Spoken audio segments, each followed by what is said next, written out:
How? How do you do that? Like, how many coaches have you had? 3. What? What are you talking about? Yeah. Like, if you're the Texans, you're like, are you talking about this year? yeah, literally. Texans. Because we're about to fire number 4. He's 0-2. He's gone. It's like fucking Oakland when they were just like, no, fired. Texans are like me and my franchise. 30 years old, you're gone. Yeah. Yeah. Leo DiCaprio with girlfriends. 25, out of here. Yeah. Fuck.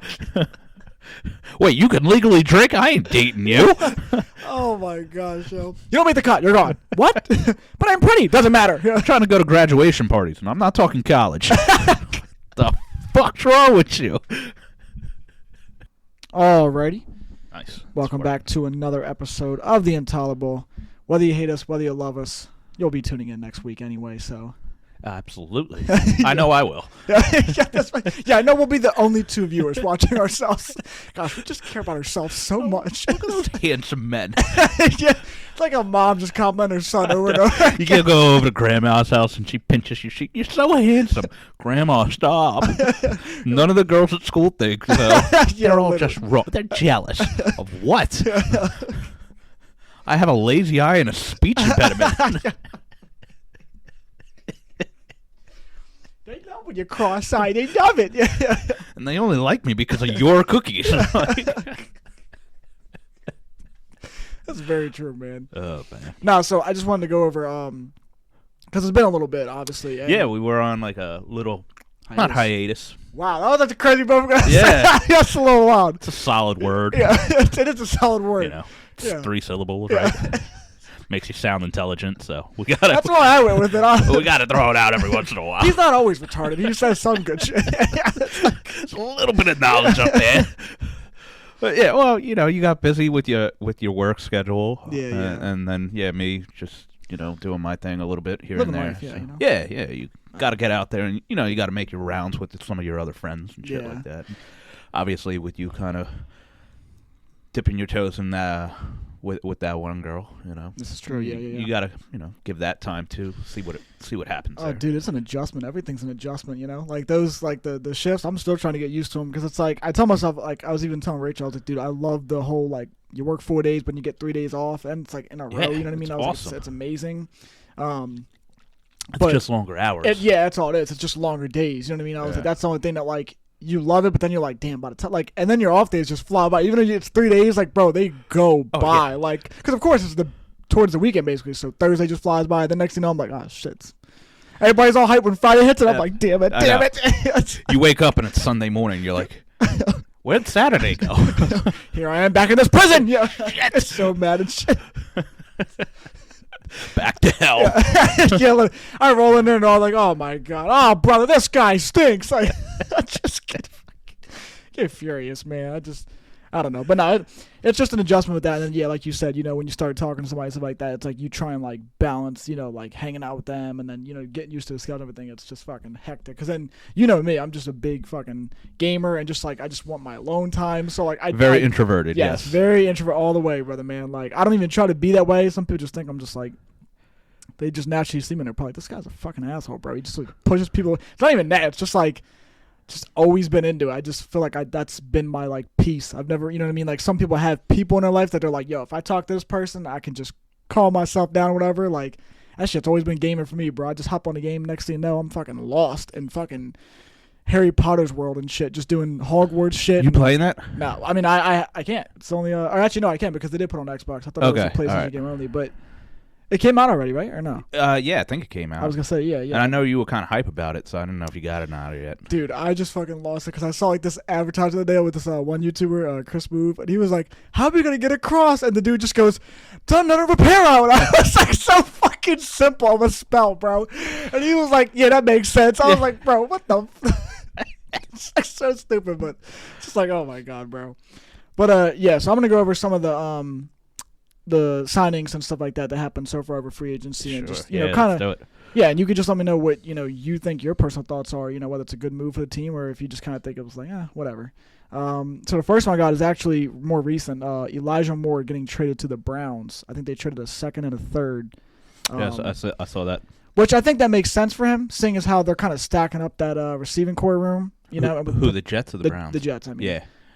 Yeah, I think it does make sense. Like, you get rid of a player, get some draft capital. Yeah. And then, like you said, I mean, Aaron Rodgers has like a checklist of everybody that played on Green Bay ever. Yeah. For the Jets to sign. He probably wants Jordy to come out of retirement. Oh, yeah, and, yeah. Donald Driver. Yeah, that's the second time.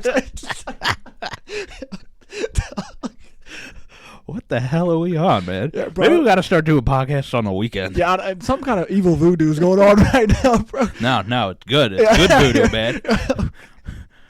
Talking about fucking Hogwarts, that witchcraft shit's going on here. Somebody cast a spell. Yes. Yeah, literally, man. That's fucking crazy.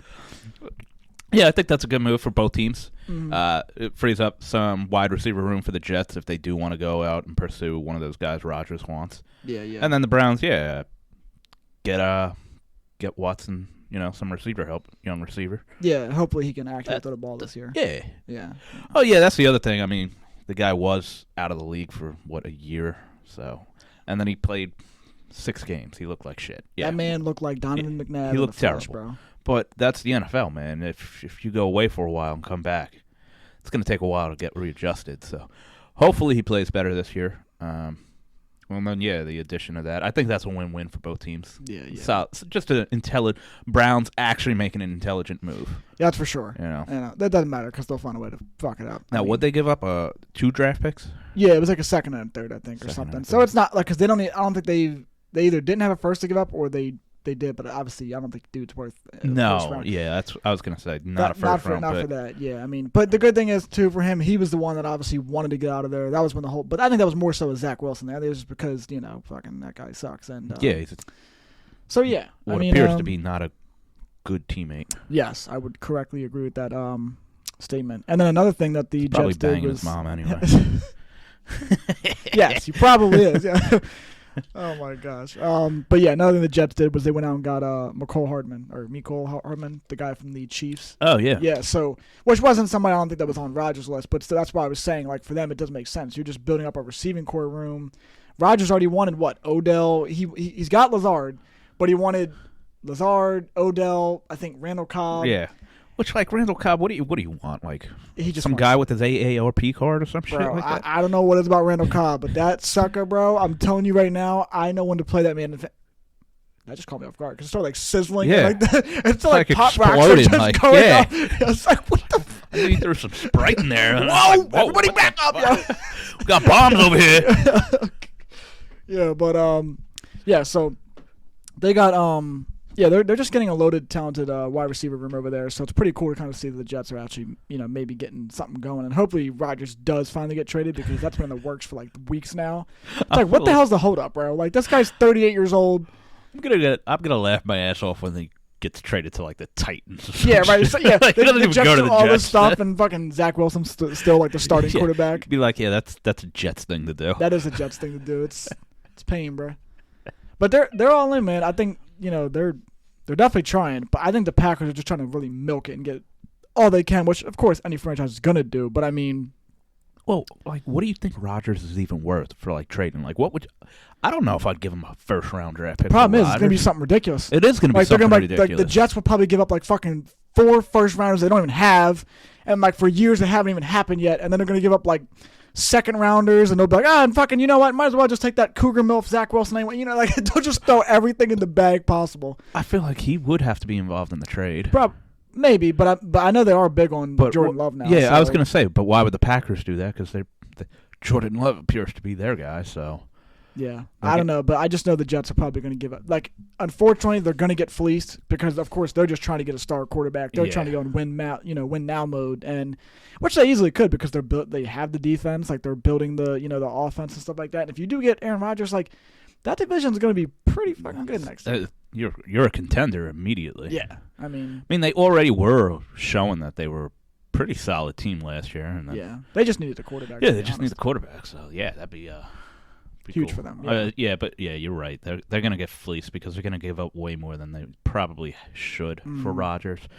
But his market value's sky high because it's Aaron Rodgers. Yeah. So. But I just It sucks because if I was the Jets, it's like as much as he does make you a contender, he's older. I don't want to give up all these picks. Or I don't want to give up my future for a guy for 2 years. Exactly, because what if he only does? I mean, he already said before when he was going into the treatment thing, whatever, that he was literally leaning all the way towards retirement. So it's just like, who knows if he even has the 2? He probably might only have this year and then be like, oh, depending on how this year goes, if it's a shitty year, yeah, he's done. If it's a good year, maybe he'll be like, all right, I'll run it back and give it another go. We were close, whatever. But I don't know, man. I mean, yeah, I just wouldn't. If I was a franchise, I wouldn't want to give up that much for somebody who's basically retired. Yeah, he's a Band-Aid. Yeah, literally. So yeah. Nah, I agree with that. Because you're just going to be setting yourself back. No matter how many pieces you have in other areas, at the end of the day, we've talked about this all the time, quarterback's the biggest part of the team. And if you give up first rounders for the next 2 years, let's just say, I mean, okay, you're fucking yourselves for literally 2 years, and it's just a waste of the other guys that you had that did fill those other voids you needed. And then eventually their contract comes up, and you can't pay everybody. So I guess the one thing that maybe would make sense for them is if they keep Wilson and then bring in Rodgers and have Wilson just stay behind Rodgers. Kind of like a mentor. Yeah, kind of. And I know, like, every NFL quarterback is going to say, it's not my job to mentor the youth. Like, I'm not training my replacement. You know, Favre said it about Rodgers. Rodgers said it about Love. That's not what they're really going to do. Brady would never say that either. He's not going to train, like, on Matt Castle with him. Yeah, I'm not grooming my replacement. That's not what I'm doing. I'm trying to play. Yeah. But maybe just being around him would give Wilson a little bit of perspective on what, like, a somewhat team leader is supposed to, showcase. For sure. So maybe it'd be a good thing for him, Yeah, you would hope at least. Another thing, the Texans actually went out and did something, which, I mean, it wasn't anything crazy, but I still think they were solid signings for one-year deals. They went out and got Dalton Schultz, I think that's how you say his name, and then Devin Singletary, which I don't really understand the Devin Singletary one because they already have was it Damon Pierce, is that his name? Yeah. Right? Yeah. But I mean, hey, whatever, you get another solid running back. I guess injuries happen, things, whatever. Yeah, and, you like that dual threat at running back. Yeah, so you got those guys, you got Dalton Schultz, which I think that was, like I said, good for them because the Texans, I mean, they're probably obviously going to take a quarterback. I'm not really a fan at all of really any of these quarterbacks coming out this year, but I mean, they could prove me wrong, and I could be completely wrong. So yeah, you never know who's going to pan out. Never big on Ohio State quarterbacks, so C.J. Stroud's like not on my list at all. Yeah. Is that a boy from Kentucky, I guess? Will Levi. Yeah, he's supposed to be some big motherfucker, Josh really Allen type build and everything like that. But no, he's nowhere near that. Okay. Whoever said that's on crack, but I mean, sure. I mean, my sources may be on crack. Check them. Yeah. Drug test. We'll see. I just don't follow college football enough. Yeah. And then, as I've stated in the last podcast, I don't care about the combine because it's just the most overrated thing in the world. Yeah, that's right. I don't care that the quarterback. I mean, it's great that a quarterback can throw the ball 70 yards with the flick of a wrist, but for sure, yeah. Like that's his job. This is true. Yeah. That's what they're supposed to be able to do at this point. Yeah. Especially nowadays, like. Yeah, it is such an offensive game, and I mean, and just it's a passing game, really. So, but I'm not sure Lamar Jackson. Yeah, he's running into some problems. Like if he holds out for a year or sits for a year, man, it's the NFL, man. Next man up, man. This is true. You've gone to the wayside. Yeah, unfortunately. Yeah, so I think that'd be a really foolish decision if that winds up what he wants to do. Hate to put him in that category, but sometimes I think when you get guys that put too much stock in themselves, it can be a bad thing. Sometimes it can be a good thing because you're playing the right cards. Like I think when he could have came back, I think, and played towards the end of the season or whatever, like, and then he didn't. Like I think that move was good because he is a running quarterback. So don't mess your knee up even more. Like even RG3 was like, dude, I should have done that when I got my injury. Like he was maybe it would have played differently, but he's like, but we'll never know because I rushed back basically, played and made it worse. And I think stuff like that, it just can, putting too much stock in yourself sometimes can be a bad thing. I think he's doing that right now. And not having a proper agent is pretty detrimental as well because there's so many finite details that go into these contract negotiations that we don't have any idea about. Yeah, for sure. And then if you're just going in there with you and your mama, what the fuck do either one of you know? You don't know shit. Like literally, these guys are college educated, like refined, skilled fucking negotiators. They're gonna fucking run circles around you. Yeah, this is true. You ain't getting over on him. He should have signed that 3-year, $133 million. Yeah, whatever it was. Yeah, when they actually offered. I mean, I know they offered him stuff like back in the a couple months ago too, and everything. But whatever. But yeah, I mean, he wants that guarantee. That's a pretty good one. That's true.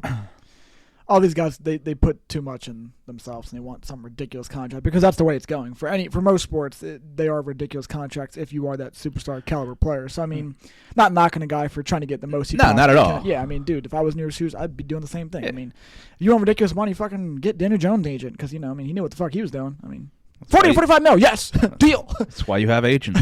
We're not gonna let you leave. What the fuck are we doing? that was me and every other Giants fan. What? But like we talked about before, there's so many, in Daniel Jones' contract, it's so incentivized too. Yeah. It's like you see the AAV or whatever. I know you're talking about. Yeah, yeah. Oh my God, $40 million a year. Well, no, I mean he can earn up to $40 million a year. Yeah. I mean it's incentivized based off probably production. The team goes to the playoffs. You play a number of games. Like if you miss games, that's gonna deduct how much you can get. So while we're looking at it face value, like Daniel Jones is not a $40 million a year quarterback, and I agree. 110%. It's more so incentivized, which I love. Like if I was an owner, or even if I was a player. Well, now if I was a player, I'd probably want the guarantee because you want to know that you're going to make money. But as an owner, I would want to incentivize all the contracts because I feel like that makes guys go out and try to earn it. Like, for sure. Listen, the team makes it to the playoffs. That's an extra couple mil for everybody. Right. We make it to the championship game. Here's a couple extra. Yeah. We make it to the Super Bowl. Here's even more. Like incentivize people to go out and play. Yeah. But not just like based off of stats either, because I don't want guys just going out there and be like, I just need to get 10 touchdowns and I don't give a shit. Like, there'd still be those in in there. Yeah, for sure. Guys. But I would have like a lot of team oriented. Yeah, exactly. Because motivate everybody, not just one guy. Get everybody to achieve a common goal. Right. Yeah. Like we can all get this money if we all work together. Everybody's chasing the same bag. Yeah. You'd hope it'd be like that, but I mean, maybe there probably is stuff. I'm sure there probably is stuff like that. Maybe. I would think. You'd hope at least, but then again, these greedy bastards, you never know. Yeah, that's true. What do you call it? The Lions also went out and got some, which is in a way it's good for us because they took somebody from the Eagles, which I love. But the Eagles were big on Chauncey Gardner-Johnson, and now he's with Detroit. Detroit. On 1 year though, right? I think it's only 1 year, but I don't care, man. Any way that we can punish the Eagles, let's punish them. You know what I mean? Just fucking yes. I mean. Well, because the Eagles brought back Slay, who everybody thought was gone. I thought Slay was going to be phenomenal. Oh yeah, but they kept him and Bradbury. And then Minshew, Gardner, going to the Lions, which is I think is a pretty good move. The Lions are a up and coming team. Seems like a lot of guys like playing for Dan Campbell. So it does seem that way. I was upset with one of the. Now that's right now. I mean, you're gonna have to win too. If you don't win, you'll start losing players. Yeah. Yep. So they'll play for you, but once the game plan ain't working, they'll want out. So, yeah, that's for sure. The Panthers actually have made a couple moves too. That they've. I was going to bring them up. Yeah, that's the team I keep seeing. They went out and got Adam Thielen. They also went out and got Miles Sanders. Yep. I mean, they made a couple things that I mean, granted. DJ Chalk. Yeah. There's first overall pick. Solid signings. Some people value very high. Yeah, which I don't really give a. I mean, DJ Chalk, I couldn't care less about. But I mean. I understand that because to me it's just like that's okay. It's a solid signing. It wasn't like anything spectacular. Like I'm more intrigued about like Adam Thielen. I think just because even though he's older, but like, I mean, who's the more productive receiver? Adam Thielen. I mean, well, yeah. I mean, but who's had more steady quarterback play? Too? I'm just saying. Man, I'm just saying. It helps. Kirk Cousins throwing you the ball over. Not that Trevor was bad, but DJ Chalk also had that dumpster fire of a coach, Urban Meyer, who is I don't know how that man got a job. Connections, brother. Connections. And I don't really think either one of those guys filled the void of DJ Moore, but no, none of them will. Yeah. But it's once again, it's just like solid signings that make you think, okay, it's not too bad. I mean, we at least did something because they did give up a lot for that number 1 overall pick, which I personally think was dumb. Yeah, but. Chicago in the end, they won that tremendously, and Yeah, Chicago, man. I mean, honestly, the only thing though, like I look at it right now on paper. I'm like, dude, I'm ecstatic to see what they could be because I told you even last year I like Darnell Mooney. I've always, for some reason, I'm a big fan of Darnell Mooney. Hell of a route runner. Yeah, and it's just like, but he's kind of like in a Lamar Jackson situation. He's got a running quarterback. I mean, he can't. The Fields can throw the ball. It's just for whatever reason, dude doesn't. Just runs every time. So if this offseason, especially now with getting DJ Moore and having Darnell Mooney, dude, I mean, you ever seen that clip of Darnell Mooney? Oh. They have like a highlight clip, and it wasn't Justin Fields was his quarterback. I think maybe the GOAT was being his quarterback at the time. Gosh, bro, this guy, bro. And it's like Darnell Mooney is just carving up every corner, like big time. Like Jalen's even on this highlight, and like Jalen like falls down. Darnell Mooney's good, and man. He's just wide open all the time, and it's like the ball's 20 yards overthrown. It's like, God damn, give this man somebody that could throw the ball. Yeah, that man was rotating to them quarterbacks, like, bro. Yeah. If he had any quarterback, dude, he'd get anybody. more recognition. Like he'd be so much more talked about because it's a shame. Literally wide open every single play. Yeah, it's a shame. He's actually a solid receiver, and that's why I'm saying with getting DJ Moore, it could be really good for them because if Justin Fields does work on that throwing and he throws it a lot, or even just an increase at least from last year, that's going to be so good for them because having a number one in DJ Moore and then being able to have a solid number two in Darnell Mooney, it's like, bro, Darnell was going to finally get that recognition he deserves. DJ could have a solid year. Fields have another good year. I mean, the Bears could be going in the right direction, you know? Now, who's their running back? Because they lost Montgomery. I was going to say they lost Montgomery, right? Mm-hmm. So, I mean, I guess Fields is their running back. That's going to bring in Lamar, you know? You should do that. Could you imagine, bro? Make the transition. Yeah. That would actually be wild. They'd be running the RPO every play. Yeah, hell yeah.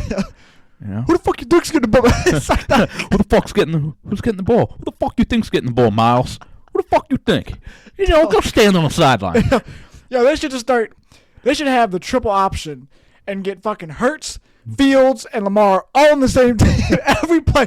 You would never know who's getting the ball because they all want it so bad. It's like, bro, all these guys could kill us in the run game right here. Speaking of those three, I think Hurts is the best thrower out of all those. Yeah, he probably is. I think Hurts has the best throwing abilities out of those three guys. Because he actually throws. Yeah, he actually. Yeah, Fields might give you like 10 throws a game. Yeah. Hurts will at least fucking try to get you like 20 to 25. Yeah. And Lamar's like 5 at best. And that's pushing it. 1 was enough. I mean, I don't know how the fuck I got the 5, but it's like, whatever. You want to run it out? No. It's got to be a tight end seam pattern. What?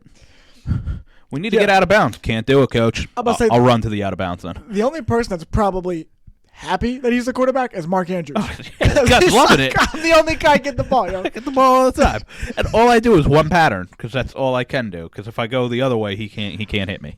He's like, they're in a huddle. Mark, just go straight. The fuck are you still in the huddle for? Just go straight. Just run straight. I'm gonna throw you this terrible pass. You just make an A+ effort and make me look good. All right, buddy? Receivers over there. I'm gonna run a timing route. A what? Yeah. Shut the fuck up. Who do you think's getting the ball?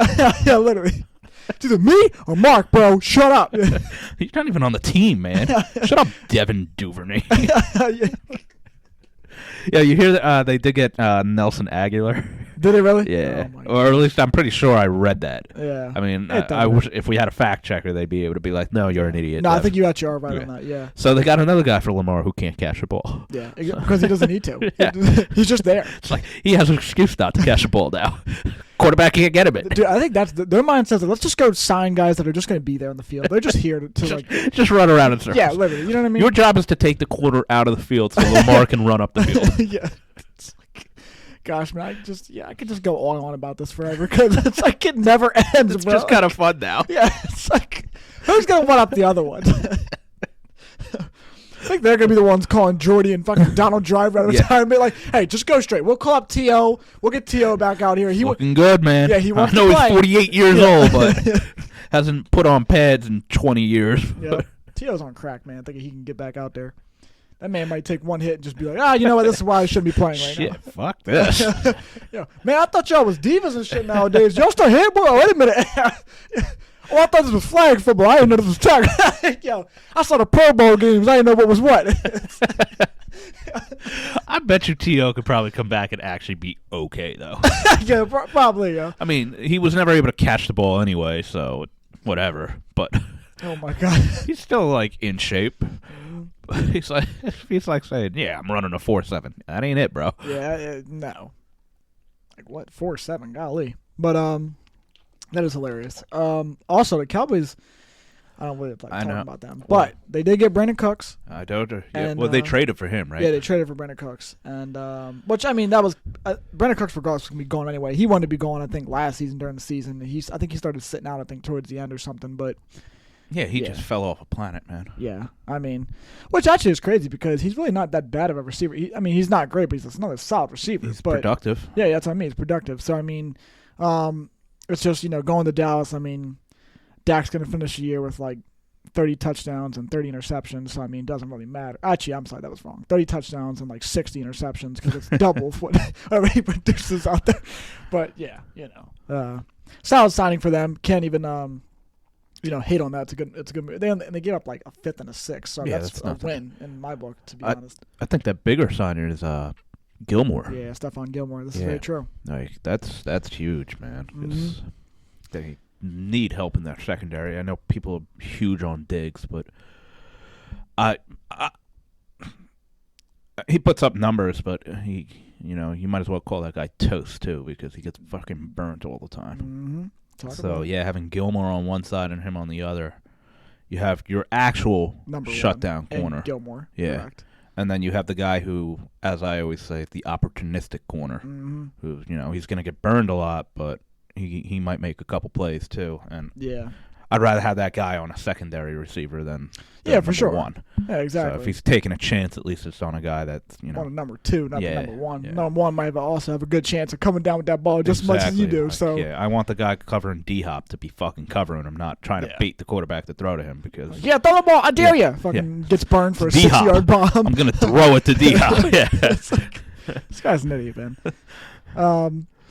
So it's a good move for them. They did some. I think honestly, a lot of teams did some solid stuff so far through free agency. You have your winners and your losers. I thought the Giants getting Darren Waller was really good. Bro, I exploded when that happened. I mean, bet you did, literally, man. bro. I was in the fucking van and I was just like, whoa, whoa, big fella. Cameras in the car. Can't let them see you get all hyped up. You better go back down. Let's just turn this camera off. Pants got a little tighter. Whoa. Aren't you supposed to be delivering my packages right now? Well, there's a package going on right now, big fella. I got a package for you, that's for sure. Signed, sealed, delivered.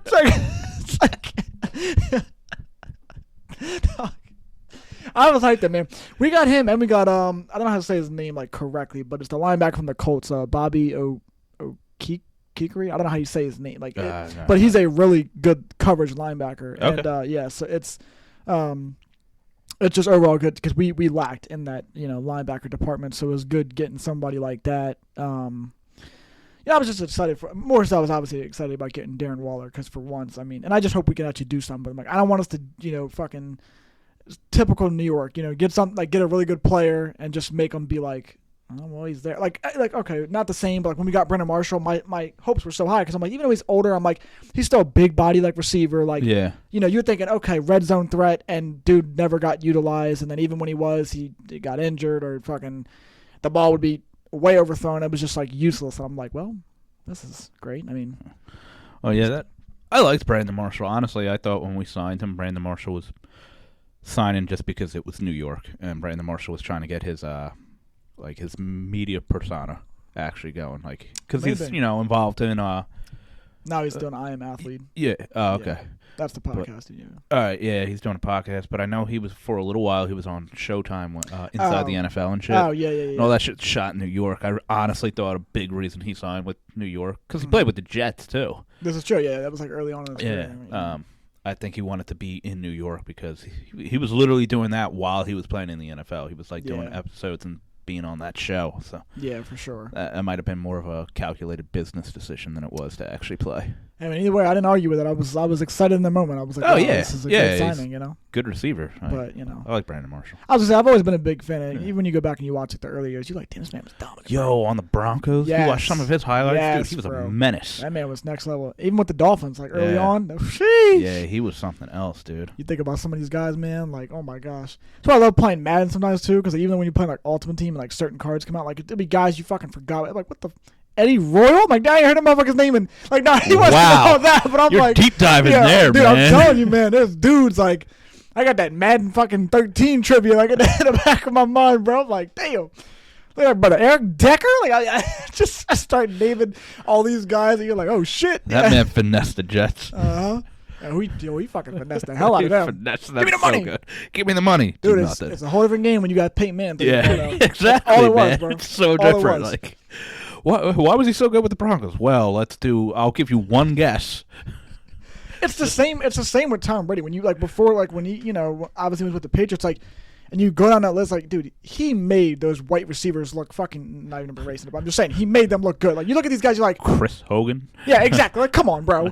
Danny Amendola. Now, granted, Danny wasn't too bad until like he wasn't all that, but at the same time, like he was just an okay guy. Dude, they're just.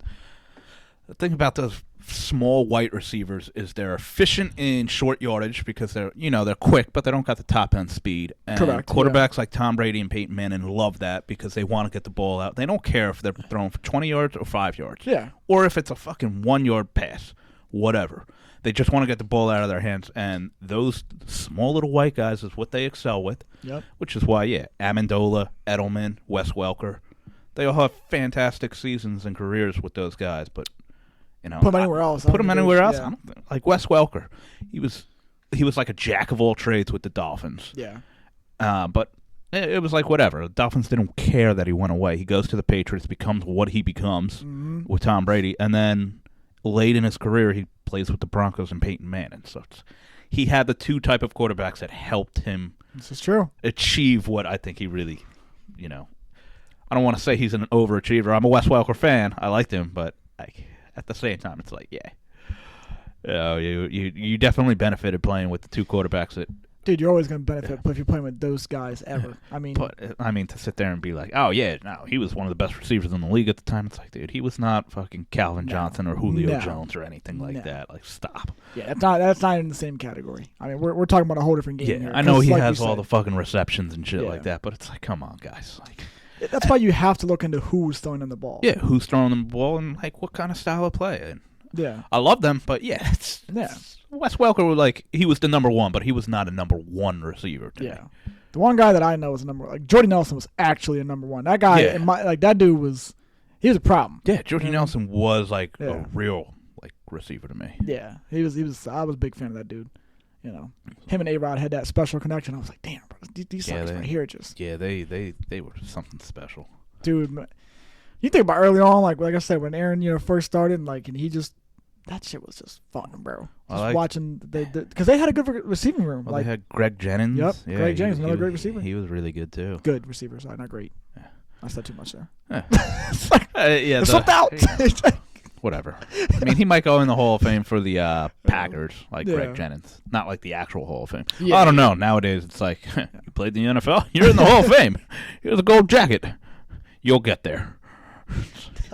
Everybody's fucking in it now.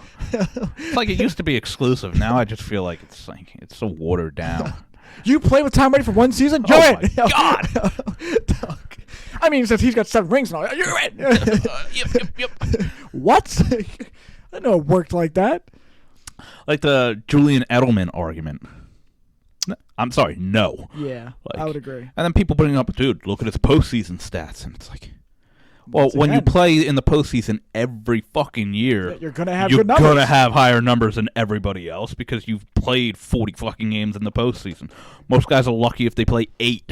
Dude, that's why you have to, let me say it over and over, like, it all depends on the damn quarterback. Yeah. It doesn't matter where you like we said. I mean, you fucking just named like Megatron. Like that man is in his own category. Yeah, he's by himself. Literally, fucking remember Revis Island? Fucking Megatron has his own island. He's by himself. Yeah. Like I'll never forget. It blew my mind when I saw it. Somebody tried to bring up. They tried to compare Megatron and DK Metcalf. I said never in DK's life would he ever be in the like. Then somebody because they had said that somebody was like, dude, literally pull up the clip of when Megatron was being guarded by 3 fucking cornerbacks, bro. 3. Yep. And he still caught the ball. He still crashed the ball. He's lining up in the red zone, and there's just 2 corners just right in front of him. Yeah, you can throw the ball to anybody else. I've never seen people. I've never seen that in my life. Like, dude, there's certain people that they seriously are in their own category of like. Whatever, maybe it's not even just for receiver. It could be for fucking quarterback. There's just certain positions. I'm like, bro, like that dude's on his own. Yeah, like, it's just we talked about this before. Even fucking Darrelle Revis, like that man, bro. Darrelle Revis was a phenomenal corner when he was in his prime. Yeah, it was something else, man. And I guess some people they either forget or they didn't really actually watch them. Mm-hmm. So they just like if you watch video clips, it's like, oh well, everybody has a great highlight reel. Right. But like Revis, it was just insane. Like, and then the whole thing, people argue numbers. And with cornerbacks, I hate that because like they'll look and be like, "Oh, he didn't have that many interceptions." How are you supposed to pick the ball off when they don't throw it near you? Yeah, and they wouldn't throw it to him. Like he'd go like 2 games and there'd be like 3 pass attempts his way. And it'd be 3 pass deflections and an interception. He still got an interception on the 3 passes that went his way. It's like, I'm not throwing over there ever. I'm not even looking over there. Whatever's happening over there is irrelevant. That's just a decoy route. I don't give a shit. That side of the field it's occupied. Mm-hmm. It's crazy, man. It just really is because there's so many players that like because they never won or maybe they didn't like make the playoffs like in the postseason in general too much. It's like. You just forget about them because they don't make it. They don't make it when it matters because they're on a shitty team, or or like they're just on an okay team, but like they don't have all the guys that are gonna want to go there, like whatever it may be, But fucking like another guy I was a big fan of was like Chris Johnson. I fucking love Chris Johnson, dude. That man was the next level. The only reason Tennessee was relevant for like the longest time. That boy was, sheesh. As Gus Johnson said, he got get away from the cop speed, bro. He set that shot. Motherfucker was fast. Yeah, that boy was gone, dude. You like watch him, you're like, oh, there's 3 guys in front of him. Okay, they're gonna attack. Whoa, what the fuck? It's like, whoa. Yeah, he would just hit another gear. Yeah. He was more of a flash in the pan kind of fucking guy for me though. Mm. Like he exploded. He had that 2,000-yard season. I think maybe the next year he did okay, and then he kind of like fizzled away. He didn't do shit with the Jets. Like. I think some guys that's like that though. Like if you're in like I know it's okay if you put him in a winning team environment, that man would be solid for years. In my personal opinion, just because it's different. They probably have a good O-line. They probably have other people they can go to. When you're the guy they have to rely on every play, it's only you. It's like that. I'm like okay, like for Saquon, it's like this year, like that's gonna take a toll on your body. We always talk about his injuries. Yeah, and you'll wear out. He is. Yeah, you are gonna wear out a little bit because. Well, you're the only thing we got. Like, fucking, who else we had the ball? You know what I mean? Sterling on the sideline, injured per usual. We're throwing the ball to fucking Mac Hollins type shit. Like, it's like, dude. Like, obviously, I know it don't happen. I'm just saying, like, that's who we got out there, Richie James. Yeah, literally. It's like, come on, bro. Come on, man. No, God, I wish that Kenny Galladay sign him panned out because that would have been nice to have a receiver. But damn, that just. Yeah. It's unfortunate. Once again, that goes to show you who's your quarterback. He had Matt Stafford.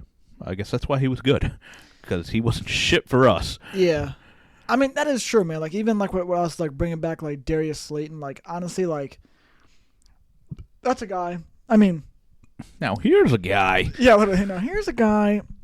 Al, no, I'm playing. Al, here's a guy. I don't know. I probably would have let him go, but I think they just did it personally because for whatever reason he does have a good relationship whatever with Daniel Jones and that does kind of tend to be his go-to guy. Yeah. But yeah, Daniel is fucking retarded. I watch that guy play. I just it's like, no seriously because sometimes I watch him like it's like sometimes I watch him play and I just get so frustrated because I'm just like. He's got a guy over here wide open, and here he is too busy fucking looking at Darius Slayton, who's triple covered over there, and he's like, oh, that's my buddy over there. And they're like, what are you fucking, this isn't backyard football, you moron. Like, we're trying to win a game out here. And this guy's over here dicking around, throwing lollipops out there to his best friend on the team. I'm like, bro, what are you doing? What are you fucking doing? Throwing the ball to Matt Breida. I'm like, bro, what are you doing? I just say Hodges, it's way over there. I get so mad. Oh my gosh. What are you doing? Richie's over there. It's like so stupid, dude. Speaking like a true Giant fan. It's pure frustration. Every bro. decision he makes, dumbass. It's like your Red Foreman. I'm gonna put my foot up your ass. Yeah, literally. I'm gonna put my foot so far up your goddamn ass, you're gonna be flossing teeth with my shoelace. Bro, I can't help you. It's like, I feel like it's the same as when we had Eli. Like, I was actually never that bad with Eli, but I know a lot of like Giants fans fucking could not stand it. Not because he would though. He would do the same boneheaded shit too. Yep. He'd have one play where you're watching, you're like, bro, what a fucking dime. And the next play, pick six to the house, bro. You're like, what the On the worst throw you've ever seen bro, in your life. You'd be it'd be like a Russell Wilson thing. What the 1 yard line? Run the fucking ball. First and goal. Like, and here's this guy like, oh, I'm just gonna throw a little slant pass real quick. It's gonna be behind the guy. And quarterback takes it 99 yards. I know. It's a slant, and it's like the receiver's like, bro, I couldn't even get a hand on it. You know how bad of a pass that is? Dude, it infuriates the soul. Because Daniel does that shit on the regular. Like, I'll give him credit. Like you said last time, I think he did do the one thing that he needed to do. He limited the turnovers. Yeah. Which is a good thing because he did have like nobody out there. So you would think this would have been the season he would have been like throwing the picks left and right, whatever. But he was actually making better throws and not turning the ball over. But it's like, bro, this guy also had less than fucking 20. He had less than 15 touchdowns, bro. Yeah, that's a little disheartening sometimes. Like I know we have nobody, but Jesus. Fucking Matt Stafford was making, aside from Megatron, I mean, who really could we name on that Lions receiving core? That was good. What, when they have Megatron? When they had Megatron. I don't know. Exactly. Yeah, I honestly don't. And I'm usually pretty good with players. I really can't. But Matt Stafford probably still had more than 15 touchdowns, and they weren't on a Megatron, damn it. Yes. They probably were to like a white tight end that none of us ever heard of. Most likely. You know, probably like a Patriots thing. Probably some white receiver that's a fifth string that we've never heard of. Like, and you're like, who the hell is this guy? How's this guy got 5 touchdowns? Like, but dude, it's just certain people know how to play the damn position. Daniel Jones is an idiot. I'm baffled. I'm just baffled, man. I'm furious on the inside because I swear to God, if Darren Waller doesn't pan out, I'm going to shit a brick. I'm literally going to just lose my mind and... Yeah, fucking John Mayer's gone, bro. I'm calling this fucking guy. I'm like, listen here, Mr. Mayer. You might have been running this place for a while, but you're fucking out of here, all right? I'm taking over this damn franchise. I've played enough Madden franchise to know what the fuck is going on. I have a long line of success in Madden. I do. All right. I do. I bring in a winning tradition. And I'm not talking rookie mode, pal. I'm on all Madden. All Madden, all day. And I'm not just talking about the Giants, okay? Mm-hmm. I take over teams like the Texans. This is true. And the Cardinals. Mm-hmm. I do it. Yeah. All the time, baby. And what happens? I win. Mm-hmm. I win, baby. And I don't even play the games. Mm-hmm. All right. So that tells you, even the computer knows. Dude, I know what win. the fuck I'm doing. I do shit in the first year. I'll sign guys that have no business being signed to that contract and then later trade that fucker the next year right away just to be like, give me that first round pick out of your bum ass. And I get it. You want that guy running your organization? Yes, you do. Yes, you do. Let's stock up on the draft picks, baby. Free up the cap space. Yeah. It's about as realistic as Kevin Costner in Draft Day. Yeah, I'm sitting there like, I want all my picks back. I want all and my I picks. Want that one. And I want that. And you know what? Fuck you. Fill my soda machine. What? What? Hey, man, I'm just saying. The movie's highly entertaining, but it's so fucking stupid. Oh, dude, yeah. I'll tell you what, man. It's like you sit there and you watch it, like, how the that wouldn't even happen. No. Who would be dumb enough to do this? If I was like the commissioner in the NFL and a team actually did that, the Seahawks being the team that got bam hustled like that, I'd be like, yeah, you're done. Yeah. What? You're not a team anymore. Go to Canada. Like, actually, you know, it happened. Seattle did to Denver when they got Russell. Oh, yeah, I'm not saying bad trades don't happen. Fleeced! Like, they get fleeced. But I'm talking about in that movie where it's like, how do you... No, that's not how this shit works. Seattle was like, give us all these picks. We'll take that tight end that looks like he might be doing good. You know, we're going to just fucking take Geno for the fucking sake. Like, whatever. We'll get, Geno from fucking wherever he was coming from. And, yeah, we're going to do 9-7 this year, and we'll make the playoffs. And fucking everybody was like, what? No, you won't. Oh, okay. Well, Geno didn't write back, so yeah, this makes sense. Geno does not write back. And I know this because I'm a fan of him, and I wrote him a letter. And he hasn't written back. Why is that, Geno? Write back, man. Damn. You were a Giant. I was a fan. Yeah, no, you weren't. You killed Eli's streak. Yeah, that that was infuriating. That was all Ben McAdoo. God, that guy, man. What an idiot. Yeah, really. I Or mean, is it Bob? I don't even fucking. No, remember. it was. Was it Ben? Yeah, it was Ben McAdoo. I don't know. All I remember was he was the biggest Guido-looking fucking guy I've ever seen in my life. The slick back hair. He looked like he was more worried about getting on a cover of a magazine than coaching an NFL team. Guy was an idiot, man. Which is crazy because the year before he was like 11-5, and like we actually had a solid year. And the next year he was like, "Wait a minute, Yeah, we aren't supposed to win." Yeah. We had a bad run with coaches for a little bit. Mm-hmm. Yeah, Pittsburgh can't say the same, but Fuck them, man. Jeez, how do you do that? Like, how many coaches have you had? 3. What? What are you talking about? Yeah. Like, if you're the Texans, you're like, are you talking about this year? yeah, literally. Texas. Because we're about to fire number 4. He's 0-2. He's gone. It's like fucking Oakland when they were just like, nope, fired. Texans are like me and my franchise. 30 years old, you're gone. Yeah. Yeah. Leo DiCaprio with girlfriends. 25, out of here. Yeah. Fuck. Wait, you can legally drink? I ain't dating you. Oh my gosh, yo. You don't make the cut, you're gone. What? But I'm pretty. Doesn't matter. I'm trying to go to graduation parties, and I'm not talking college. The fuck's wrong with you?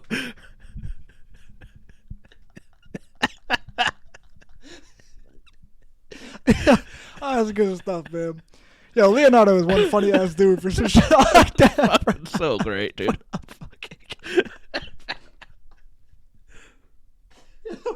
Oh shit, bro. He said, anyway, we can tell these motherfuckers they're not making a cut. They're not making a cut, bro. What? You have a stable life together? No, I don't want it. And then a girl hasn't found herself yet, damn it. Literally because she's still a girl. She hasn't even entered womanhood yet. Oh, he's like fucking J. Jonah Jameson over there. I want the babies now. Whoa. You can see that motherfucker just walking through the hospital. It's going to be a good one in 18 years. Yeah, what? Get the hell out of here. Get away, perv. What are you doing? Prospecting. Prospecting. Oh, what? Don't look at me. You never scouted before? Oh, we all fucking scouted. Yeah. Yeah, don't make it weird. She's fucking 1 month old. What are you talking about? I'm just saying, I can see the facial features now. Everything's all kicking in. That eye color? Yeah. Get the fuck out of the hospital. Damn it, Leo. Sorry, ma'am. That happens every 3 months. Yeah. That's whatever. I'll go back to San Francisco. They like me there anyway. Him and Kevin Spacey. Yep.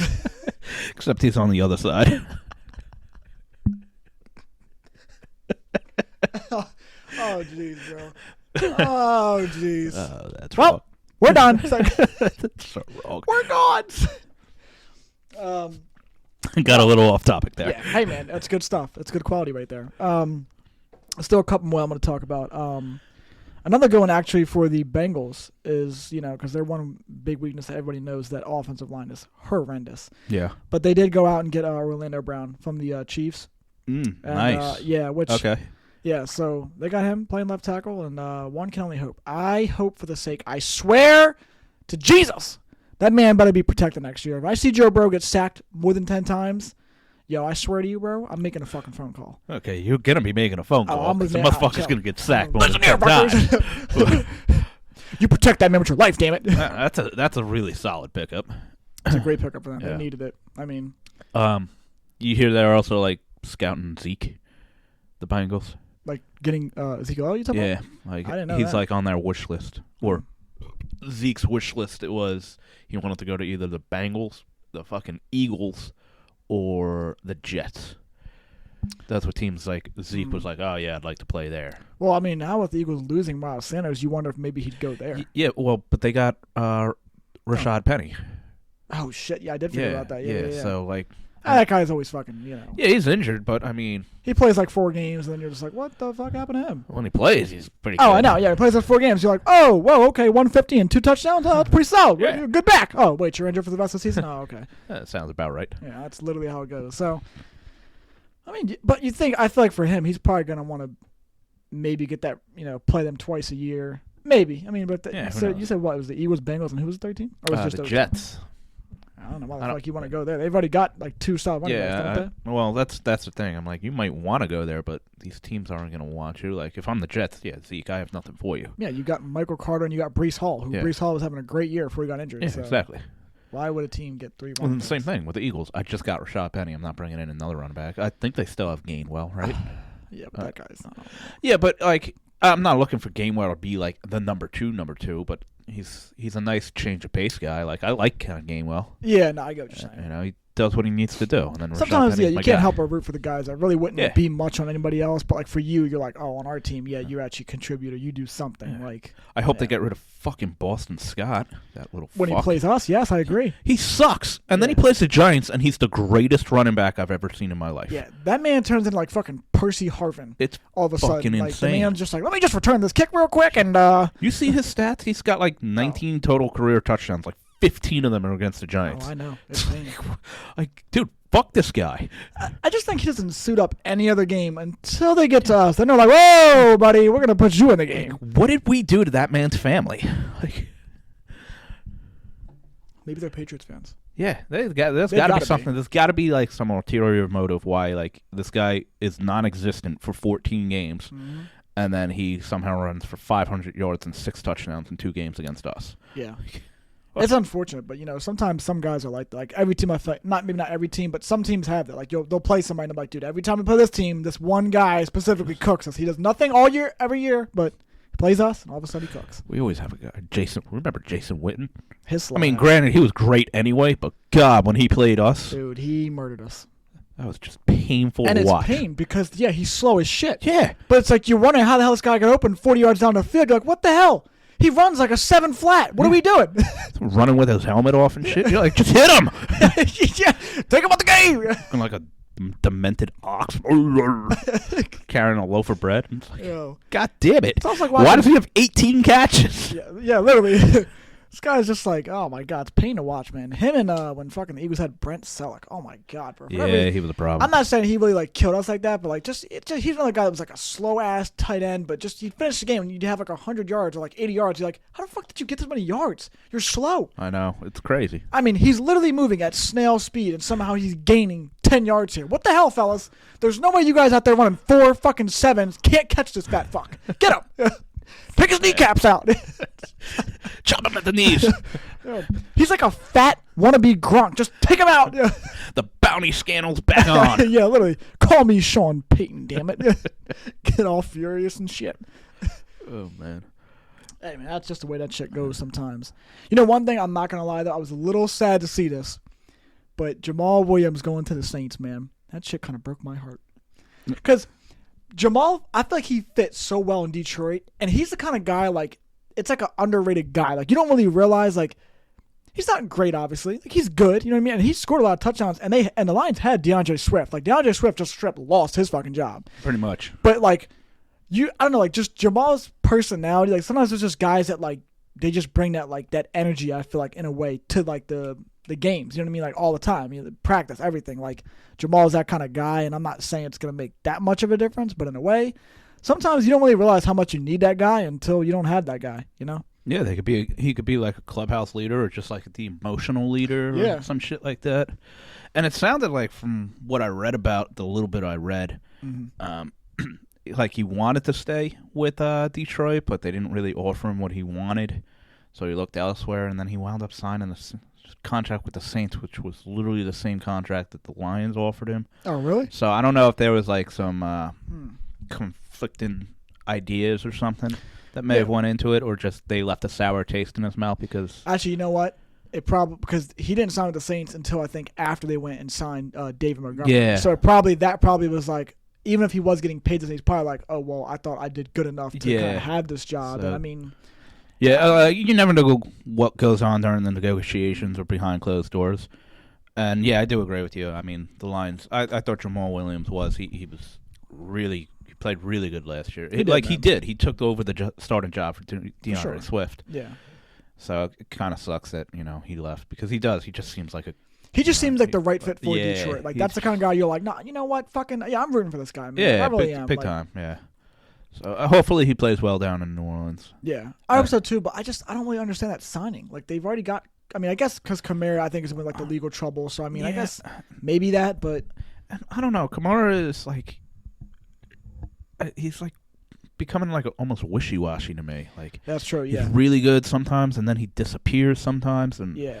I think honestly, it's just they're probably doing that because Kamara's, the route runner and not the speed guy, but the smaller kind of guy. Where Jamal Williams is kind of like your brute.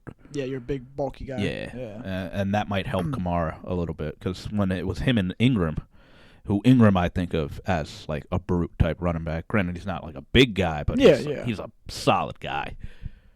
It's nice to have that thunder and lightning. No, yeah, for sure. I think what hurt Kamara too as to why he's so inconsistent is just because, I mean, once again, the quarterbacks, man. Oh yeah, bad quarterback play, bad offensive play. Dude, and the Saints, they put a stat up. Dude, they haven't drafted a quarterback probably since, no, because they didn't draft Drew Brees, right? The Chargers did, didn't they? Yeah, he was drafted by the Chargers. So, damn, who was the last quarterback? That the Saints drafted? Yeah, dude, it's been a while. I don't know, Aaron Brooks maybe? What the fuck is this? I was an Aaron Brooks fan, all right, man? Guy was awesome. Wore the number 2. I love the number 2. I feel like if you wear the number 2, you're a playmaker. Oh, my. Well, clearly not, because I never heard of that fucking guy. Was he actually? I'd never heard of Aaron Brooks. You never heard of Aaron Brooks? No, I'd never heard of Aaron Brooks. Yeah. Dude, you got to be honest. Was he actually good? I mean, no. Not like I'm not talking about in college. Of course, a lot of guys might be good in college, but I mean in the pro, when he got to the pro level, because I never heard of that man. He was their starting quarterback for a couple years. He wasn't great or anything like that. I think he won their first. I want to say he. He's not even the first Aaron Brooks that comes up. Says everything you need to know right there. And he wasn't drafted by the Saints. He was drafted by the Packers in 1999. See, bro. The year I was born, baby. Dude, that's what I'm saying. That's crazy, bro. It's been a while. The last time they drafted a quarterback, I couldn't remember when it was they had said, but damn, dude. Like, I'll tell you what though. Now they got Derek Carr. I do hope the best. I've always been a big Derek Carr fan, and I do. The second he got there, he said he loved how the fans just treated him and his family and stuff like that from getting there, which is welcoming and stuff like that. And he's got good players there too. I mean, yeah. Well, yeah. I don't really consider Slant Boy, but I'm not talking about Slant Boy. I'm talking about the rookie. What the fuck was his name? Damn, what was his name? Yeah, what? Chris Olave. Yeah. He looks good. So, we'll see what happens. They also, they have the benefit of playing in the NFC South, which I think is going to be a pretty bad division, to be honest with you. Bad, bro. Like, Carolina should probably be dead last. Carolina should be dead. I don't really see the Falcons doing much. Nope. The Bucks are, they're going to have to start going into a rebuild mode. They did sign Baker. So, once again, they're going to have to start going into a rebuild mode. Yo, I don't know what it was, but I'm just saying, Baker was cooking with them fucking scrubs out there in L.A. for the final part of the season. I know it's different because they didn't have nothing to play for, and I don't really remember who they played, but I'm just saying, he got Tampa Bay, and, he might get... It's like you want to root for the guy. I don't not want to root for the guy. Oh, I mean, I'm not really rooting for... I was early on, but then I was just like, fucking... I don't know. Somewhere along the lines, you changed. Yeah. You start letting people stick a finger in your face. No, hey.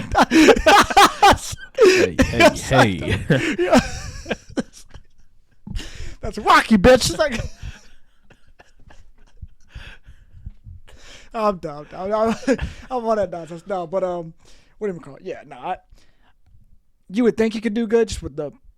Tampa's still solid. They still have I'm pretty sure for the most part, they still have all the defensive guys they had. I don't think they really lost anybody aside from Tom Brady, which obviously that's a big fucking loss. But the way Tom was playing last year, I mean. Yeah, you know what? Yeah, that is true. Maybe they were losing because he just wasn't playing very well. Dude, that brother was. Because, it's hard to say that, Mike Evans is Mike Evans and Chris Godwin's Chris Godwin. Yeah. Maybe they should start running the ball a little bit. That might help. I think Fournette's gone. Yeah, Fournette is gone. Yeah. Now, I don't know who their next guy is. I don't know, but all I know is when you're running the ball like 6 times a game, that doesn't bode well. Yeah. And you're relying on a 45-year-old to throw the ball who couldn't really throw the ball the way he used to. Yeah, well, it wasn't the same comparison I'm about to make here, but it was the same in the sense that you knew it really wasn't them. And, you just kind of watch it like, bro, fucking retire. But it was like when Peyton was playing his last year. And I'm just like, duh. And, I mean, he got blessed that Denver had a defense, because if Denver didn't, Cam Newton would have fucking torched them and they would have lost that Super Bowl. I mean, he just got bailed out because they had Von Miller, who was like a ballistic animal back there. He was like just fucking, he was like Dave Bautista, the animal. Just let me out the cage, damn it. I was like, wow. Man. Nice comparison. I tried, Dave Bautista. Yes. Dude, when you like go back and watch though, like I've watched those, those old games, like when, Denver was just having that loaded defense. God, man, Von Miller seriously was so damn dominant. Yeah, he was insane. He was so good. It's like I love seeing shit like that. Sometimes I just love watching a really good like outside linebacker, like just wreak havoc, or or D lineman, whatever. Like, oh my God, it's tremendous to see. Von Miller, Khalil Mack. Yeah, when he was with the Raiders, and then his first year with the Bears. Oh my gosh, bro! Shit. I blew a load for Chicago. Yeah, I was like, oh! I told people I honestly thought Khalil Mack should have won MVP that year when he got traded to the Bears, because that was a fucking dumpster fire of an organization. They get Khalil Mack, and then they make it to the playoffs. Dude, all of a sudden they had fucking stars everywhere. Yeah, they were like, whoa, well, on top of Khalil Mack, we've got fucking. Dude, they would name any players I never even heard of. Then it was like, oh, Leonard Floyd. We got Roquan Smith. Like, they had all these guys all of a sudden. I'm like, whoa. Then it became Monsters of the Midway. And I'm like, damn, that's actually a pretty solid fucking name. Yeah. Who comes up with this shit? Like, oh, well, Monsters of the Midway goes way back. Oh, that was actually, okay, see, I didn't even know. Way back, man. Because you hadn't heard it in so long. You know what I mean? So that's why I thought it was like a new thing because he got there. And that's a old nickname for the Bears. Because they've always, like, it's funny how, like, these teams, like the Steelers with their head coach. Yeah. 49ers and quarterbacks, or, well, Packers and quarterbacks. For some reason, the Bears have always had, like, linebackers. They've never had a fucking quarterback. Yeah. Ever. But they've always had, like, a fucking unbelievable linebacker. Yeah. Like, going way back. Like. Yeah, when Khalil first got there, I rooted for Chicago so hard that year, I think. Oh, big time. I think everybody did. Yeah, I was just like, bro, like, the Bears. You know what I mean? I was like, oh my God. The Bears. Oh God, it felt so fun, dude. I was like, man, look at these guys, bro. It's just fun to say. It is fun to say that shit. The Bears. Yeah. Yeah. It's like a funny sign off, bro. Like, just flows too. So, whatever. Yeah, I'm gonna say a couple more guys. I don't know if you had heard, but I don't know if you know this guy, but Byron Murphy. He's a cornerback from the Cardinals, and he was like a really, good upcoming corner for them. But he actually signed a big deal with the Vikings, which huge for them because, they need all the defensive help they can get. Yeah, but, that's all they need is defensive help. Yeah. Their offense is fine. Yeah, but, they need something. But, yeah, man. Yeah, anything to stop giving up fucking 500 yards a game. Mm-hmm. So, yeah, that'd be good. I don't know enough about Byron Murphy. I've heard of him and everything like that. Yeah. Like, that to me isn't like a jump off the page, like, holy shit, they got this guy. Yeah. Sounds like, they're just trying to fill the holes that they need and hoping that he's the right piece of the puzzle. Mm-hmm. So hopefully it pans out for them, because that's exactly what they need to address is defense. Yeah, they do, man. In every way. If I'm the Vikings, I'm not even looking at offensive players. I don't care.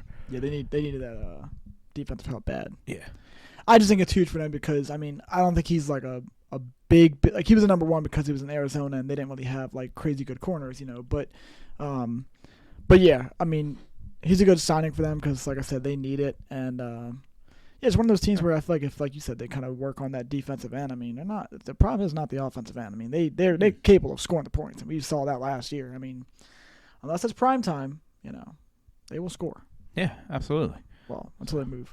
And you know what? Sometimes some of these guys, man, a change of scenery is all they need. So, they sign with another team, and sometimes all of a sudden they become stars.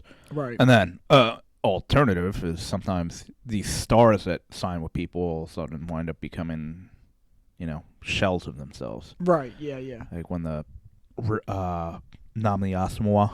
Okay. Remember him? Mm-hmm. Fucking bona fide stud with the Raiders and signed with the Eagles and dream team. Yeah, it didn't pan out. He wasn't like garbage, but it certainly didn't pan out as well as I think everyone anticipated it would. Looking back now, I could cry tears of joy when that happened because I remember how fucking like oh, it's fucking awesome. Dumbass, shut up, Vince. Bro, because I remember when they got all those dudes, I was sitting there thinking like as a Giants fan, I'm like, damn, bro, but these motherfuckers are loaded. Yeah. And then, like, it backfired completely, and I was just like, Yes. I felt like a fucking evil villain with like a little cat in my hand or something. I was like, good. Yes, my purdy, my purdy. I was just It's like Dr. Evil just stroking his cat. yeah, literally. I've got the mojo. Like, it's like, why make billions when we can make millions?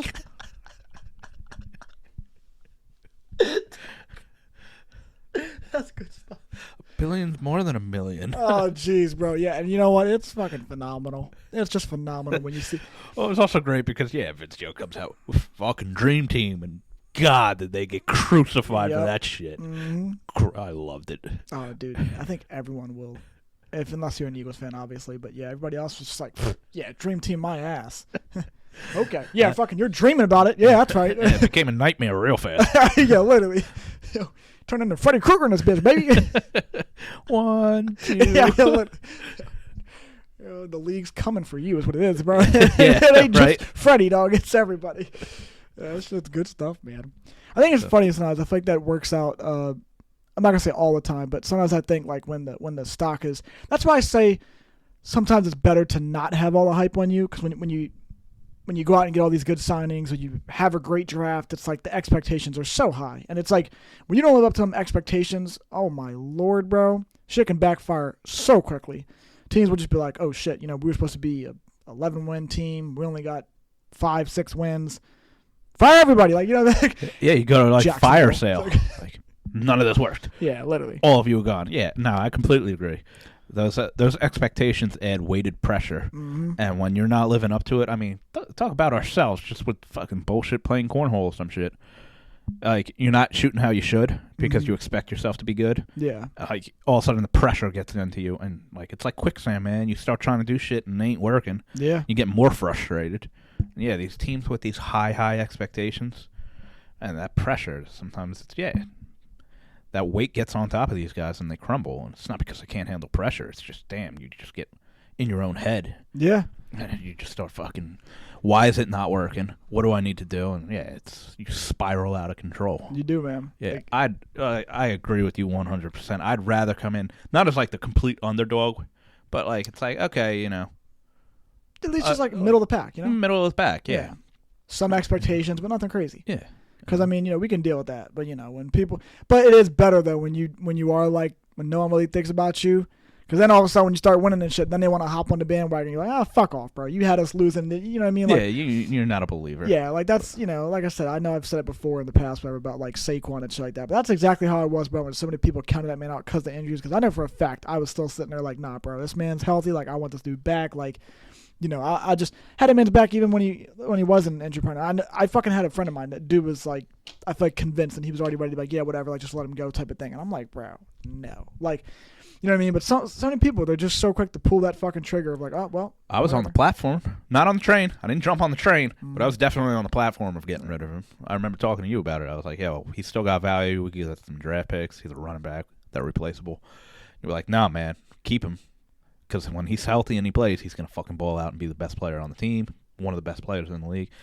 And, yeah, he kind of showed that this year because he fucking was. Hire me, bitch. I'm not on the train. I got off the platform. I'm still at the station, though. Yeah, I hear you, brother. Want to see, I like consistency, so can you do it again? I mean, yeah, it makes sense. I mean, I think he will. I don't know where we're going to go in this draft. One can only hope, honestly. I'd love for us to, not the first round, but like, maybe in the second round, get like another solid offensive lineman just to get, I feel like if you have 3 good O linemen, that's really all you need. You can get 2 guys that are like average, you know what I mean? You don't really need the full great fucking offensive line, but we already had the tackles.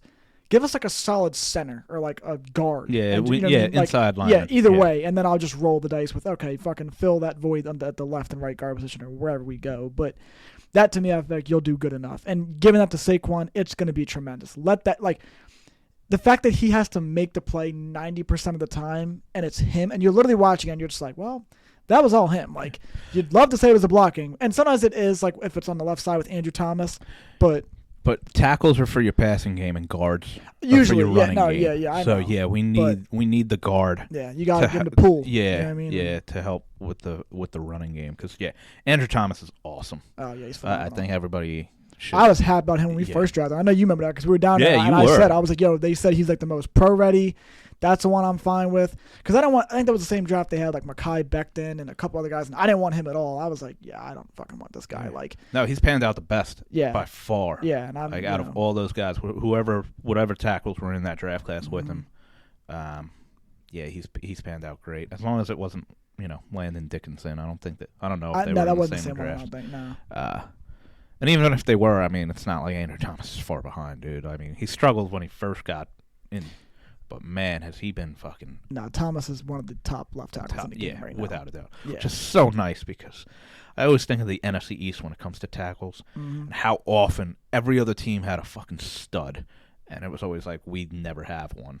Now we got Now one. we have it. And it's like, nice, finally. Yeah, I know. It's nice. Love that guy, man. One kind of hope that Evan Neal, I really hope that he does the same thing that Thomas did. I know he struggled really bad this first year, and I mean you expect it because it's in their first year, and it's just it's a switch from the college to the pro. And speed all, of the game is so different. But and you're just going up against guys that, dude, they've got talent. I mean, when he was going up, I hate to say it, when he was going up against Dallas, he got torched that one. I think it was a Monday night game. Yeah, he got torched badly, and I'm like, actually, that was the one time I could say Daniel Jones was like literally our offense tonight because every play was like the dude was running for his life. He was like, I want to get hit. He's just like, blow the whistle. And you're watching, you're like, damn, bro, this guy's really just trying out there. Like, if it wasn't for him rushing right now, like, man, we would be not even in this game. Yeah. But yeah, so one kind of hope that he kind of grows and gets better because if he does, I mean, and that O-line can gel and we can start giving Daniel some time and just giving him more weapons, I feel like we'll be in a good spot. I mean, right now I don't think we did any, like I said, aside from Darren Waller, which is a good tight end, but like receiving, we still need receivers. I mean, we signed a couple guys that are like okay, but nothing crazy. Got what's the name, Parrish Campbell, whatever. We got him. Okay. From the Colts. Yeah. Oh, all right. That's an all right pick. Yeah. So we got him. I think the whole Kenny Golladay thing has probably left a bad taste in the Giants' front office mouth, where they're probably like, "Oh, we don't want to invest that much money into a receiver." Not unless this guy is bona fide. Like DeAndre Hopkins, where it's like, okay, this guy could excel with a fucking scrub throwing him the ball. That's right. It's like, speak that in existence. Yeah. Come on, DeAndre. Oh, I will. Come to New York, DeAndre. D-Hop, he looks like he'd be good in blue. He would, man. Yeah. But he put out something the other day, I think, of like Buffalo Soldier, like the Bob Marley song. Because apparently now like the Bills are in on like the race. And I'm like, fuck the Bills. And I was like, bro, if the Bills get fucking him and Stephon Diggs, that's going to be ridiculous. I'll tell you what, if they were to lose with both of them, I'm going to be like, yeah, fucking, you guys just blow. And you don't want to win a Super Bowl because they have two, they're good, bro. How do you continue to lose? You have the right, like you always have a solid enough defense. You have the offensive like weapons and stuff. I'll tell you what, I will blow a load for Buffalo if they do the one thing. Now that they let Singletary walk, bro, please, dear God, draft that man, Bijan Robinson, and I'm going to, bro, it's over. No, why are you rooting for the Bills here? No, I'm just saying, bro, Fuck that shit. We don't need them, you know what I mean? I'd rather see him go there than like fucking the Eagles. I want him. Fuck it. If I have him, 30 of one other teams don't, so bam. I'm like a hoarder. Nope, I'll take them all. You can't have it all. But I want it all. Nah, dude, I don't know. That shit just monopolize the NFL. Have 6 quarterbacks. No, I think it would just be a good fit for me. Now, like I said, now with them letting Singletary walk, it makes sense. I mean, I know they still got what's his name, James Cook or whatever. Right? Yeah, is his name. Yeah. So I mean, but that's just not a run-heavy team either. So. No, they're not. But I mean, bro, like that man is. I'm telling you, is Derrick Henry 2.0, bro. Just put him in the backfield, just like. Like, do you really want him and Josh Allen running the ball together? Just fucking two angry people running the ball. Like, well, remember when we talked about Derrick Henry potentially going to the Bills? That would be that'd wild. Be a fucking problem. That would be unfair. Yeah. Stephon Diggs would still cry, though.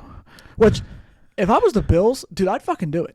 I'm not even going to lie to you. Like, I don't know when they're obviously they're probably going to have a late first-round pick. I would be like, bro, fucking take my first-round pick. I'll take Derrick Henry gladly. Like, give me him now. If you're going to shop him and be retarded, sure, give him to me. Like, that might be cap space issues. Maybe, but I'd still fucking do it. Give him to me. Dude, that would be insane. How in the world could you stop that team? Please, tell me. I don't know. I'll ask Joey B in January. Damn it. I can't even argue with that. He cut me right where it hurts. How do you stop him? I just win. Good fucking answer, Joe. Joe Burrow's right. God damn it. God damn it, I'm in. All right, I'm going to turn this camera off because I'm going to get bricked up all over again talking about this fucking guy. So just hold on a minute. Have they done anything? Aren't they shopping Joe Mixon? Did hear something about that. Yeah, I heard I don't them. know if they actually are going to do that, though. Like, but why? Like, he's fucking good. Maybe they want that fat-ass Zeke. But, I mean, I wouldn't want him. Not every Why? Yeah, I wouldn't know either. You know what's fucked up, though? Like, we say, like, fuck Zeke, man. If you actually looked at his fucking numbers past season, dude, the guy ran for, like, a touchdown every single fucking game. Yeah, I know, but that man's just been so overhyped, like, ever since he got in. And that's why I hold that man to, like, shut the fuck up. You know what I mean? Especially when he would, I couldn't stand when he first came in. It was just the constant, this thing. I was like, bro, you're not eating shit. Like, I couldn't wait for someone to lay his ass out. I was like, please, bro. Patrick Willis, come back in the game, please. It's like, where's Ray Lewis? Hit him. I was so angry and shit. Is that Troy Polamalu? Yes, get him! Everybody gang up on him. AFL blitz style, baby. Classic game. I was getting so angry and shit. Dude, I was watching like even Eagles and Cowboys game, and I was like, bro, please somebody from the Eagles lay this fucker out. Like, just clothesline him. Do something. Bring that shit back. Clothesline from hell. Like, yeah, I was like, dude, I was just, oh my God. I've never wanted to see a player get rocked so badly in my life. Like, he doesn't, man. I mean, it's pain. I'm not a Zeke fan. Until San Fran. Yeah. But, like, his running ability, man, he's got the perfect build for a running back. He's like a stocky fucking guy. Yeah. And he's not, like, overly short, mm-hmm. but, like, he's, short-ish. Sure. But, like, he runs low, and he runs hard. Like, you never see him, like, standing straight up while he's running. Like, he's always fucking... That's why he runs for a touchdown every fucking game, because short yardage situations, he is, say what you will, the man's fucking good in short yardage situations. Well, I'll see how this man is when he plays under a different offensive. Like, if he went to the Bengals, yeah, good fucfucking luck, buddy. Good luck. That is true, too. Because I'm just saying, that is true. Dallas helped you out a lot of your career. That is true, You think you're good. Please. Actually, you know what? Fucking yeah, send him there, please. Get the ball to play. Get rocked, bitch. Runs for 2.3 yards a carry, and then we're all like, oh, wow, he does suck. Yeah, literally. I'm tired. I've always been prone to that dude's downfall. Yeah. Can't help it, Dallas. Yeah. I mean. It's hard to like a guy from Dallas. It is. It's very hard. Like I don't like him. I never would root for him, but I'm just saying. The only reason why I felt a little bit of compassion for the dude is Dak Prescott, only because when he lost his brother, whatever, it's like suicide or something like that. I was like, all right, you know what? Yeah, that's some shit. I didn't know that. You didn't know that? Did that happen? I think like a year or two ago or something like that. Yeah, that was. I think he lost like two of his brothers. That's why I was like, I don't know if it was both. I know one of them was a suicide. I don't know if the other one was a suicide as well, if it was something else.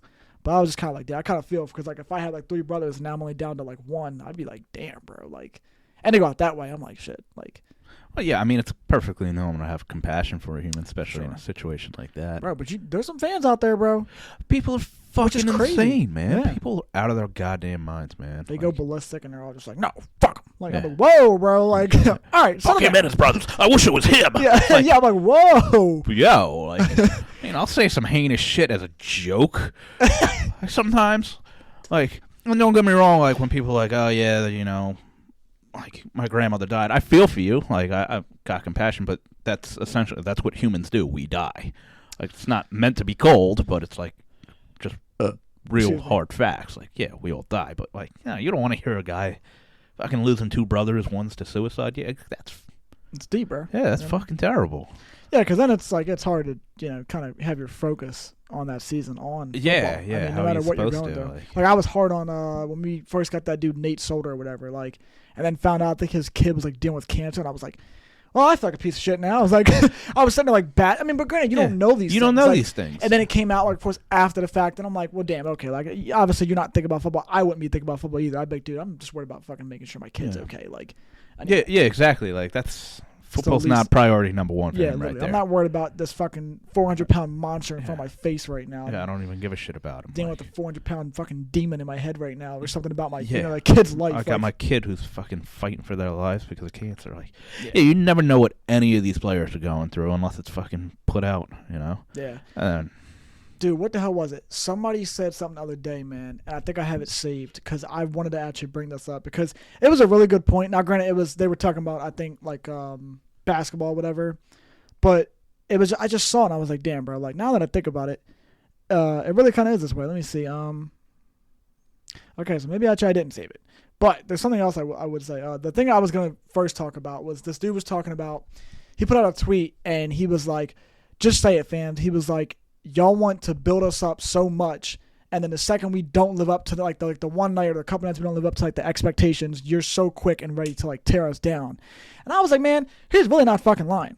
Like, you watch greatness, so we'll watch Bron, Katie, all these guys that are, or whatever the sport may be, fucking, you know, whatever. Like, and you're just watching these guys, and you know, you give them an expectation because they're so good. And then the second the one game they fall off, or if they had maybe a 2-game stretch or a 3-game stretch where they weren't performing the way they started, motherfuckers are so quick to be like, they're fucking ass. Like, it's like, whoa, bro, like, shut up. Now, I will say, before anything, my slander for Daniel Jones is a whole different story because he has not shown me anything crazy, but I'm talking about players that are actually, like, you know, Peyton Manning type level. And then to, like, it's just crazy, like, to hear that because I was like, you know, man's really got a point. Like, people, they are so quick to do that, and they hold these high expectations. Like, motherfucker, you're an average Joe. You try and go do that shit on a regular. Like, you aren't doing that. I'm sorry, but you're playing other good athletes on a consistent basis. You can't do it every night. It's hard. It's the penalty of being talented. It's true. I mean, I will have sympathy and compassion for people that go through real life shit where, okay, you're dealing with death or a child having cancer or whatever the fuck it may be. Because, they're all humans. Yeah. All right, we're all humans. So, yeah, you have to have the compassion for the human element. But I'm sorry, I will not have compassion if a star player is saying, yeah, you build me up and then when I fail, you fucking criticize me. Don't be a star player then. This is your job. No, a star player didn't say it. No, I'm just talking about an athlete in general. Like, this is your job. You've openly acknowledge the fact that you are going to be in the spotlight. You're a professional athlete. People are going to have eyes on you. There are going to be expectations. It's no different than a job that I'm working. Like, I start doing a good job, my boss has higher expectations of me. I start failing at that, they're going to criticize me. That's true, Maybe it's not on a level to where the professional athletes are because it's not, scrutinized publicly like they are.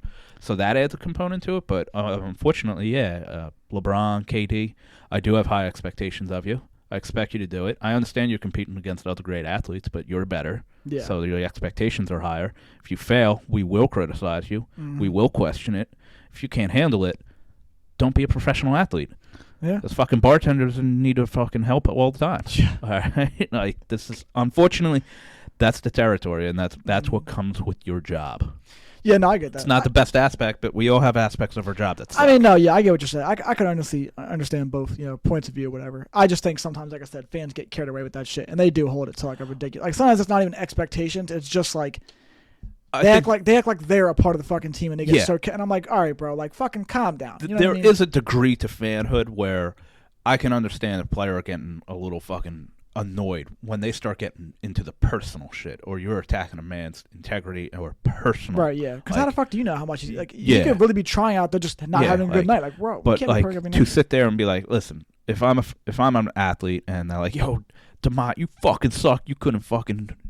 What are you building a fucking brick house with all these fucking shanks you're fucking doing and all that crap? Yeah. All right, you're gonna fucking you say anything to me, but once there are fans that start making it personal and be like, your family. Yeah, I'm gonna go home and fuck your wife and beat your okay, all right, this isn't about the game anymore.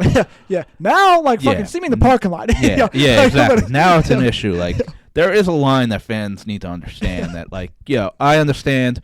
They're on the grand stage. We can criticize. We can talk our shit. But you got to keep it within the realm of the game or that individual. Once you start getting outside of that, where it's personal shit. I just call it John Morant. Yeah. I hear he might be able to help you, bro. Get him and Gilbert Arenas. Hey, what's good? You talking to Shirley, huh? You John on play, baby. You ready to go night-night? Damn. No, but this was the one I actually did say that I did want to talk to you about because I completely actually agree on this one. So it's, I think it's the same in both sports, but Trae Young came out recently and he said, I think refs should be held more accountable with money, suspensions, etc. Just like us. They shouldn't just get we missed it passes every time, which I think he's completely right. Because, like, you know how, like, if a game ends and, like, let's say, like, it was a last-second shot that, like, they tried and it was a foul, but they didn't call it. And then, like, they'll, like, you know how they actually look back with the next day and like, oh, we actually missed it. That should have been a foul call. Like, I agree with shit like that. You should be punished just as much because you're fucking, oh, sorry, we missed it. Doesn't fucking matter now. Like, you know what I mean? Maybe not every game, but I'm saying if it's a game that, like, really fucking mattered and like, determined, because, you know, with NBA, it's a longer season, but, like, if it's a game that mattered and you go back, oh, well, yeah, sorry we missed it. I don't fucking care, bitch. We can't go back and change the reality of what you know what I mean? Because if you missed something, like, that's your job. Just like you talked about the athletes being held to that standard of putting on a good performance. You as a referee are held to accountable to fucking the same standard of trying to call it to the best of your abilities. And I know it's harder in that flash moment to call something, and because it is a hard job. I'll give them that. Like, to be a ref, no matter what sport you're in, it is hard because you're watching it in live fucking action. Like, how these guys are fast as fuck, bro. Like, you're watching them and you're like, damn, how do you really quickly assess, you know, some of that stuff? But sometimes it's like, man, like I said, I say with most sports, I just feel like it's the inconsistency of it. One night you could watch a game and we'll sit down there and watch football games, and it's like, one game we can watch it and there's like no flags at all, maybe like 3 total. And you're like, dude, that was a really good game. You know why? Because flags weren't fucking called every play. Then there's games you're watching and it's nothing but a flag or play, holding 10 yards back. No one wants to watch that. It's the inconsistency of it, and that's what I fucking hate with the refs because they ruin it. I agree to a point. I do think refs need to be held accountable, especially when they make egregious calls or stuff like that. Like, why are refs not suspended here, or why are they not disciplined here when it's completely egregious? The consistency thing, it's just going to be tough to police it, just because if you think about it, with the refs, like you said, they might have missed a call, but because they just missed a call, and that's just part of the game. So, I mean, if it is a constant error with particular referees that constantly are fucking shit up, that's when you really need to, like, build a case against certain referees. Right, yeah. But me and you might be reffing a game. I might be reffing a different game than you are. You know, we're refereeing different games. My interpretation of a foul might be a little bit different than yours. Not to say that we don't know what the fouls are, but it's just tough to police it all the time because a ref might see something and be like, okay, we're gonna let that one go, where another ref might be like, nope, foul, we're calling it. It's just like umpiring in baseball. You know, one ref, and I get the other side of the argument where one ump might be like, you know what, that was a ball, and another ump might be like, that's a strike. And I get the argument for saying, well, why we should have, you know, just a strike zone and computer generated, because a strike should be a strike and a ball should be a ball. There should be, so you have that consistency. Yeah, true. Yeah. So, like, I get the alter argument about it. It's just, because we're dealing with human beings, it's going to be very difficult to police it.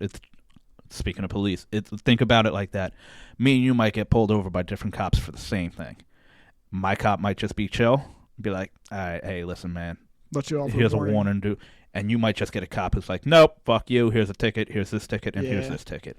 And it's like they're both doing the same job, but they're policing it differently. So yes, refs need to be held more accountable than what they currently are. Yeah. But it's also going to be tough to how you're going to be able to police that in a way that's, you know, makes sense. Yeah. Unless, so Angel Hernandez is the umpire I think of in the MLB. That motherfucker needs to go because he fucks up every single game he's in. What are you watching? Every single time. Like, it's terrible. It's terrible. Yeah. You talk to any MLB fan. We shouldn't know umpire names. We know his name because of how bad he is. You're terrible. That's why I know it. But the MLB does absolutely nothing. And it's like, no, these guys do need to be held accountable. They should be fined. They should be punished. There should be suspensions for refs. You got to let them know, like, no, you can't be doing that shit. You are causing mayhem within the games. Like, yeah, that's so.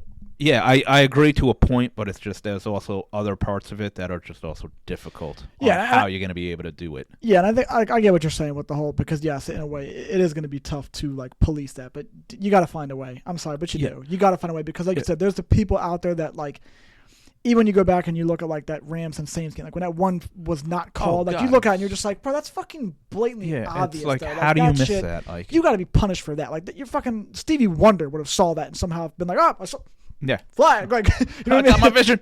Yeah, literally, Yeah. he would have done it. But I mean, some of that stuff is just frustrating because, like I said, they're held in a way that, like I said, you hate it when you're watching as a fan because, in a way, they could control the narrative of a game, and just like that. Absolutely can, yeah.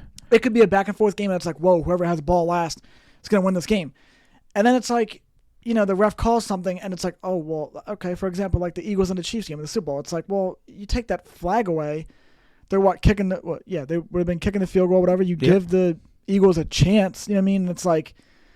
It would, that would have made it such a better ending. Yeah, that's what I mean. It's just like you have to be held accountable.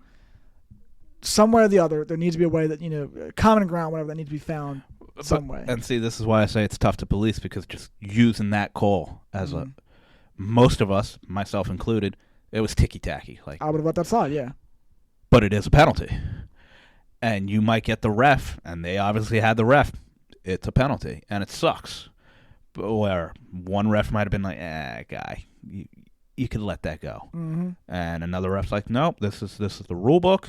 Technically, it was a penalty. I'm doing my job. So you can't police a guy or, fine a guy or suspend a guy for actually doing his job, even if it's, you want there to be some leniency there. Yeah. I mean, it just makes it really hard to decipher where it is that you're going to decide, okay, we're going to penalize you or not penalize you as a referee, Yeah, for sure. Once again, completely egregious things, like if I'm going for a dunk and you literally fucking run out under my legs. Yeah, take all right, come on. Yeah. But, like, sometimes it's like, all right, he got swiped 75% ball and then touched your hand. One ref might be like, well, he got hand. That's a foul. One ref might be like, all right, he got most ball and then still touched your hand. We're going to let that go, So it just gets to where it gets tough. Very egregious calls that are blatant and they don't do anything about it. That's where you can, have the fine line and be like, you fucked up, you're fined, you're suspended. You can't be doing that because everybody knows that wasn't a foul or was a foul. Yeah. But yeah, the ticky-tacky ones, and hey, man. But I think that's what it comes down to, because, like, I get it. Yeah, you could say the technicalities, but I just feel like if we're getting into that category, it's like that. Just I feel like I'm talking to a guy that's never played sports in his life. Then I don't want a technicality. Like if a flag's gonna get thrown, it just, to me, I feel like it needs to be like blatantly obvious. Like, even, I mean, like I said, I've said this multiple times before. You see my bill. I'm not no big dude, but like if I go and play pickup game, I know it's not the same. I'm just saying, if I go and play a pickup game, like, I don't really call nothing unless it's really like fucking ridiculous. Sure. Like, oh, you smacked the fuck out of my arm when I'm going for a layup or something like that. And you didn't even hit a touch ball. Like, that's a foul. But like these guys, it's like, yeah, the technicality shit. It's like, dude, you have to understand. I think that's why the athletes get mad, because it's like you're not playing, so for you to just be watching and you go, oh, yeah, well, he tugged the jersey a little bit. That's a flag. That's technically a flag because, yes, it technically is pulling the jersey, so that's holding whatever. But when you're playing, it's like, bro, it's a physical game. It's going to be tugging, or, someone's going to get hit hard, like with whatever the penalty may be. It's just, I don't know. You could go on forever, though. Oh, yeah, you that can. Argument. But athletes don't make it easy on refs either, because how many times do you see a fucking NBA player flop? Act like his hand got hit. Yeah, terrible. They do it all the fucking time. So it's like, now you're expecting these refs to be perfect when you yourself are trying to fucking rig the system. Yeah. So, like, you're telling these refs that they have to have the integrity and make the right calls all the time. They got to be suspended if they're not in this. And then Trey Young is going to fucking travel. And then be like, you're calling me for traveling? You're carrying the ball. Or you're going up for a layup. It's a legitimate block, and you're complaining that your hand got hit. It's like, what the fuck do you want? They want to have their cake and eat it too. I hate that saying, but it makes sense in this, because it's like, you want what you want, but then you also want, there's like no middle ground for that. Yeah, there's just no anymore. common It's ground. like, Too. if you're going to fake being fouled and then not get the call, they complain, and then they do get the call and they're happy, and it's like, but if they don't get the call when they don't get fouled, they're still mad, because it's like, oh, well, come on, he fouled me. And it's like, but he didn't foul you. You're acting like he fouled you. And now, what am I supposed to do now? Yeah, this is true. So And that's not just the NBA. That's all sports. The NFL. Oh, the fucking receivers hop up. I mean, literally, I would have plays in the NFL where I'd just tell my receiver, just run down, fall, and go like that. Yeah. And see what happens. Because if they don't make a catch, they're complaining there's a flag. Mm-hmm. And then when there's flags, they're complaining that there's flags. Oh, you got to let us play the game. Well, stop complaining about fucking flags then. Yeah. Stop trying to get penalty calls every goddamn opportunity you get. Yeah. We do it to ourselves, and then we have to fucking pass the blame on other people. Yeah, no, this is true. So it just... Yeah, I definitely agree with that because they don't make it, easier. You're not making it easy either. Yeah. I mean, so it's really tough. I do agree. A really egregious calls and shit. Yeah, you gotta get refs away from doing stupid shit, missing goals or making calls that they shouldn't be. But the players, man, they can be better too. Yeah, everybody could be better for sure. We could all be better. Yeah, but that's not gonna happen because in sports you're always looking for the competitive edge. Mm-hmm. You know, I do want a guy to be like, oh no, that was a foul because maybe it gets me an extra free throw or some shit. You know, you're looking for that competitive edge. So yeah, I just thought it was cool to see that to them bring, because sometimes you never really think about things and like somebody says something, oh shit, it's kind of like a good talking point. You know what I mean? I started thinking about it, I was like, that is. Yeah, it's a great talking point. Yeah, because no one really ever. I mean, we always talk about how sometimes refs can ruin the game, but we never really talk. Oh, we should penalize them too. Like, sometimes I watch them or listen to whatever. I'm like, yeah, it's. Oh, true. no, they absolutely should be. I'll tell you, if you actually go on and read some of this stuff, especially, I know more about the MLB because umpires, it's such a big thing. Yeah, you know, sure. Especially with home plate umpires, strikes and balls, because, that determines so much, obviously. Right, yeah. And, there's a lot of arguments with, because, strike zones change based on who the umpire is. Yeah. And some people are like, dude, how do you calling that a ball? How is that a strike? They want consistency. Yeah. That is true. Yeah, I read a fascinating article about it. And what's crazy about it is, like, we all complain about how bad umpires are. Mm. Umpires are actually they're performing the best they ever have. Wow. In the era of baseball, like, jeez. Most umpires are pretty fucking good. That's good though. It's just you could do a thing 9 times right. Mm-hmm. Nobody says a word. You do the same thing you've been doing 9 times right, you do it 1 time wrong, everybody says something. Right. Yeah. That's 90%. 90% is a great percentage. It is, yeah. People want 100.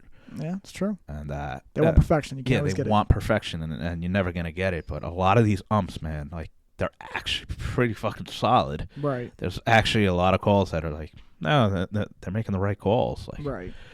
It's more consistency that everybody is looking for.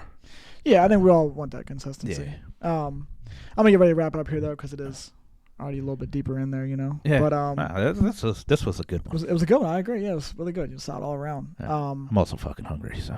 Yeah, dude. I'm starving. What are you making? Pizza? I'm gonna make that pizza. Yeah. What kind of pizza? I think it's pepperoni. Fuck. Real quick though, before we do finish wrapping up, we had this in the last one, but Duppy, if you guys want any, like I said, go to the Duppy.com. They have them like this size. Yep, they got big ones here. Even just like that. I think, like I said, the deal should still be on there. You get like one of them, I think. I don't know how good the camera is, but they got cool artwork here. That's true. They got like the XIs and everything like that. Yeah. And like I said, you go on there, use the code The Intolerable, get you 10% off. And like I said, I think once you go on there, they give you like a 50% off anyway. So you'd be getting 60 off with the code that we have. So yeah, might as well go on there. Like I said, they give you these packs too for like energy, like energy blends and mixes and stuff like that. Mixes in with coffee and everything like that, or whatever you want to use it for. Oh no, it does. What does it say? Contains coffee fruit extract. That's it. Oh, okay. Yeah, I didn't so, say you could. I mean, you could use it in whatever you want. Yeah, I just never would have thought it would have been for coffee. Put it in some water or something. Yeah, that's what I was thinking. Like put it in the water and mix it. But yeah, like I said, just reach out to them. Like I said, go on there and use that code, and it'd be worth it. Get it. Yeah, get your energy up. I enjoy them. Yeah, exactly. Get your energy. Which you'll need to watch this podcast. Yeah, to deal with these fuckers. Oh God. Yeah. But all right, signing off. Like I said, thank you guys for watching another episode of The Intolerable. Yes. We'll be back next week to see you for another episode. Health, wealth, and happiness.